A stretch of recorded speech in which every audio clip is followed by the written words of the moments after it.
Hi friends, कैसे आप सभी। तो चलिए, हम लोग पढ़ रहे थे आर्टिकल और उसमें मैंने रूल नंबर 32 बता दिया था। अब आगे चलेंगे। तो लिखिए rule 33। Article the is used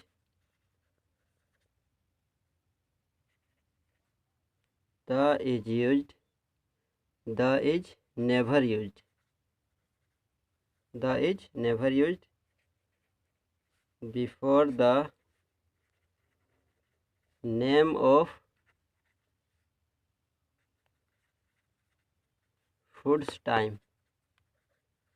I mean खाने का समय, खाने का समय।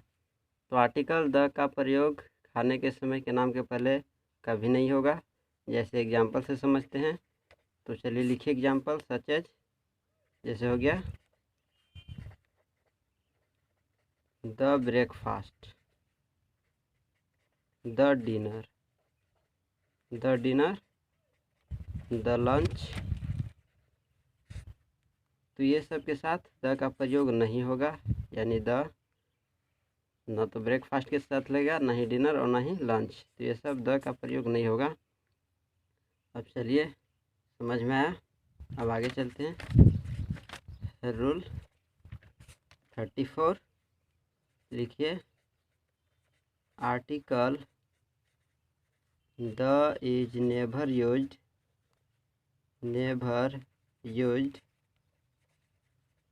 Before the name of disease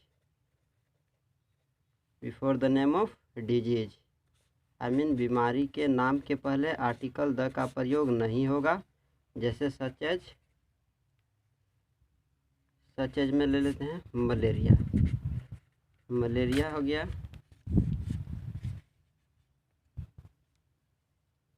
malaria, the cholera, the cancer, इसके साथ भी द लगाइए। तो ये सब के साथ द का प्रयोग नहीं होगा। और भी बीमारी के नाम है, उनके साथ भी द का प्रयोग नहीं होगा। ठीक है, तो चलिए आगे चलते हैं।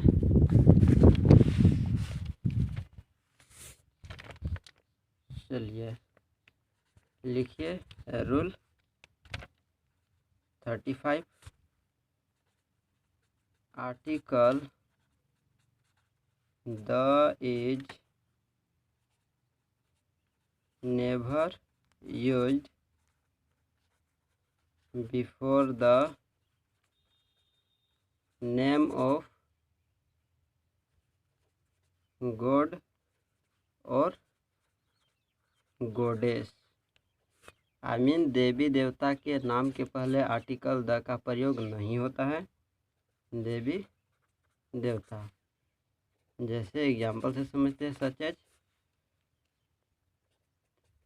द गॉड,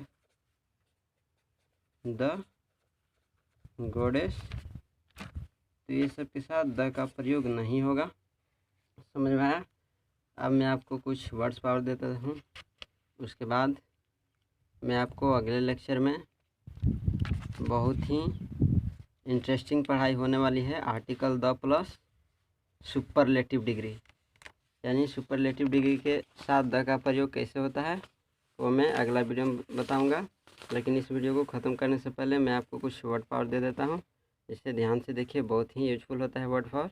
तो मैंने पिछले लेक्चर में बताया था होमोफोनेज और वीडियो स्टॉप हो गया था।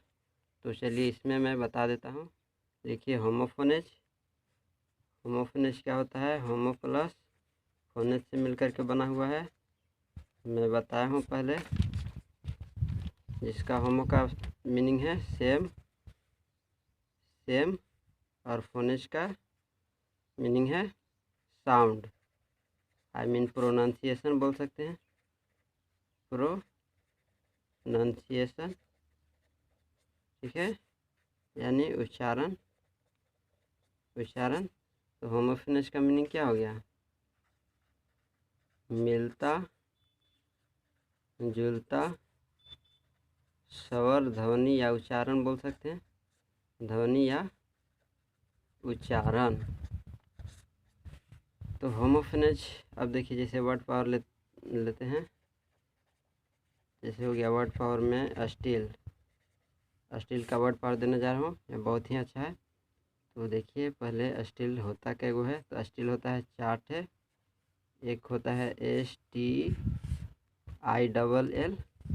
दूसर का भी होता है STILL, और फिर तीसर का होता है अस्टेल, STEAL अस्टेल, और चौथा होता है STEEL अस्टेल। तो एक स्टील है एडजेक्टिव, दूसरा है एडवर्ब, तीसरा है प्रिंसिपल वर्ब, और चौथा है नाउन। तो जो एडजेक्टिव है उसका मीनिंग है क्वाइट, क्वाइट या पीस बोल सकते हैं, या साइलेंट, हिंदी क्या हो जाएगा, चुप, मौन, मौन या अस्थिर, ठीक है। और जो स्टील एडजेक्टिव एडवर्ब है उसका मीनिंग क्या हो जाएगा, इवेंसो, इवेंसो, EVENSO, इवेंसो, आई मीन अभी भी, अभी भी। और तीसरा मीनिंग जो स्टील है, जो प्रिंसिपल वर्ब है, उसका मीनिंग हो जाएगा to take without permission, I mean कोई भी वस्तु लेते हैं तब बिना पूछे हुए लेते हैं तो उसको क्या बोलते हैं, चोरी करना बोलते हैं, आई मीन चोरी करना, यानी बिना पूछे वस्तु को ले लेना, तो उसको उसी को ना बोलते हैं चोरी करना। और जो स्टील EEL वाला है वो है आयरन, आई मीन इस्पात या लोहा, लोहा। तो समझ में आया। तो मैं आपको क्या बताया, मैंने रूल नंबर 33 बताया। इसमें देखिए रूल नंबर 30 में हम लोग पढ़े कि फूड्स टाइम के पहले आर्टिकल द का प्रयोग नहीं होता है, जैसे the breakfast, the lunch, the dinner, तो इनके साथ द का प्रयोग नहीं होता है। अब 34 में हम लोग पढ़े कि article the is never use before the name of disease, I mean बीमारी के नाम के पहले आर्टिकल द का प्रयोग नहीं होता है। ये भी बहुत अच्छा समझ में आया होगा। और फिर हम लोग 35 रूल नंबर 35 में पढ़े कि article the is never use before the name of God और गॉडेस, तो देवी देवता के नाम के पहले आर्टिकल द का प्रयोग नहीं होता है। उसके बाद मैंने आपको क्या बताया, वर्ड पावर दिया। अब मैं अगला वीडियो में आपको द प्लस सुपरलेटिव डिग्री बताऊंगा, जो बहुत ही इंटरेस्टिंग होने वाला है। तो मैं एक बार फिर से कहता हूं कि जो नए स्टूडेंट है तो प्लीज़ वो पिछला वीडियो देखें और देखिए, पढ़ाई बहुत ही अच्छा है, तो कहने का ज़रूरत ही नहीं है। यदि नहीं समझ में आता है तो मैं बार बार बोलता हूं कि कमेंट कीजिए, सवाल पूछिए, और आपका सब प्रॉब्लम पर मैं एक वीडियो बना दूंगा, आसानी से सॉल्व हो जाएगा। तो ठीक है फ्रेंड्स, फिर अगला वीडियो मिलेंगे, बहुत ही इंटरेस्टिंग होने वाला है, देखना मत भूलिएगा। थैंक यू, धन्यवाद।